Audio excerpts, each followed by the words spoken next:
नमस्कार दोस्तों। आज हम बात करने वाले हैं E20 पेट्रोल की।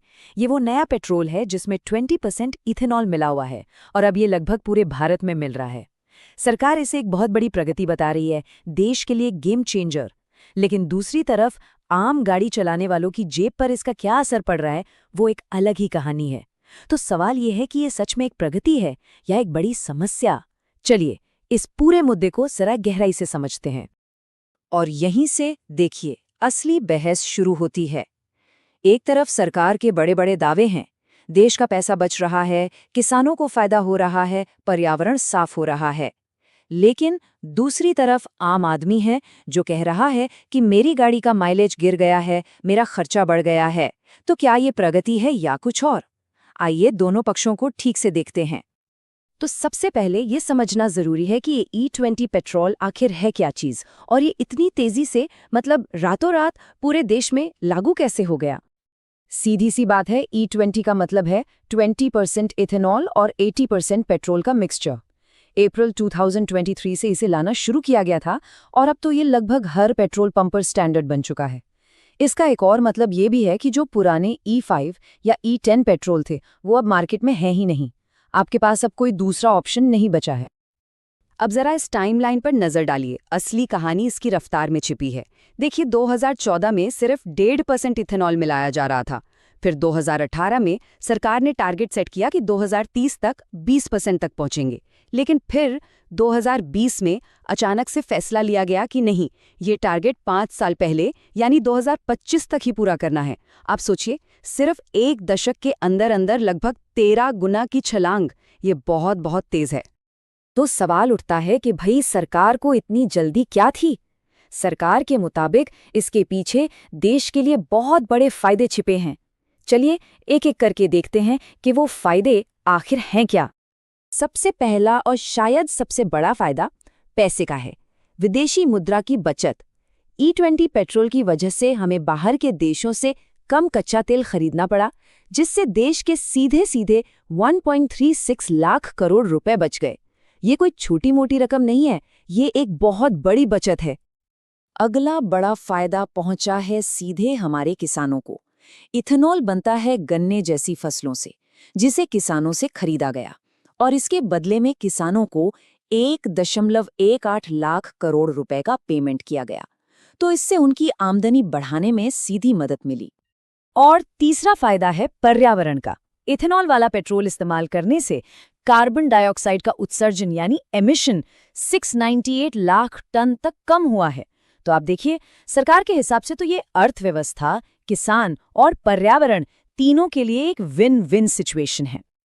लेकिन कहानी का एक दूसरा पहलू भी है और वो है आम आदमी का यानी हम सबका अनुभव।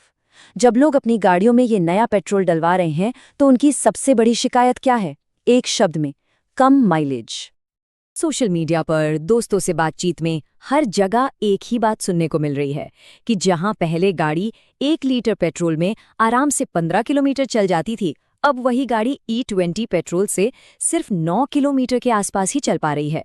ये माइलेज में एक जबरदस्त गिरावट है। और देखिए, बात ये नहीं है कि माइलेज में गिरावट की उम्मीद नहीं थी। एक्सपर्ट्स और ऑटोमोबाइल कंपनियों ने भी पहले ही कहा था कि हाँ, 2 से 5% तक माइलेज कम हो सकता है।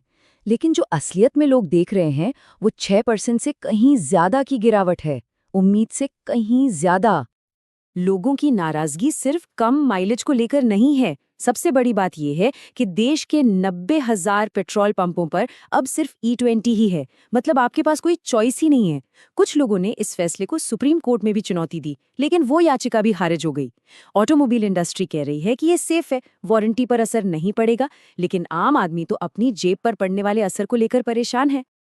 और यहीं से हम इस कहानी के सबसे बड़े और सबसे जरूरी सवाल पर आते हैं।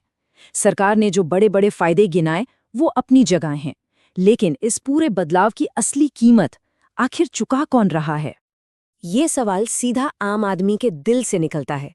जरा सोचिए, जब 1 लीटर पेट्रोल से मिलने वाला रास्ता 15 किलोमीटर से घटकर 9 किलोमीटर रह जाता है, तो वो जो 6 किलोमीटर का फर्क है, उस 6 किलोमीटर की लागत कौन उठा रहा है? वो पैसा आखिर किसकी जेब से जा रहा है? और इसी वजह से कई लोग इसे एक खामोश टैक्स या साइलेंट टैक्स का नाम दे रहे हैं। एक ऐसा टैक्स जो आपको रसीद पर तो नहीं दिखता, लेकिन हर बार पेट्रोल भरवाने पर कम माइलेज के रूप में आपकी जेब से वसूला जा रहा है। तो चलिए अब इस पूरी कहानी को एक साथ रख कर देखते हैं। एक तरफ है राष्ट्रीय स्तर के फायदे और दूसरी तरफ है आम आदमी पर पड़ता बोझ। ये तराजू आखिर किस तरफ झुक रहा है? ये टेबल देखिए पूरी कहानी को दो हिस्सों में साफ साफ दिखाती है। सरकार के नजरिए से देखें तो अर्थव्यवस्था के लिए 1.36 लाख करोड़ की बचत, किसानों को 1.18 लाख करोड़ का भुगतान और पर्यावरण के लिए एक बड़ी जीत है। लेकिन जब हम इसे एक आम उपभोक्ता के नजरिए से देखते हैं तो इसका मतलब है बढ़ा हुआ पेट्रोल का खर्च, कोई सीधा फायदा नहीं और सबसे बड़ी बात, कोई दूसरा विकल्प ही मौजूद नहीं है। तो आखिर में सवाल यही बचता है, क्या E20 पेट्रोल देश के लिए एक ज़रूरी कदम है जिसकी कीमत चुकाना हम सबकी मजबूरी है, या फिर ये आम आदमी की जेब पर, खासकर गरीबों पर, एक और आर्थिक बोझ है?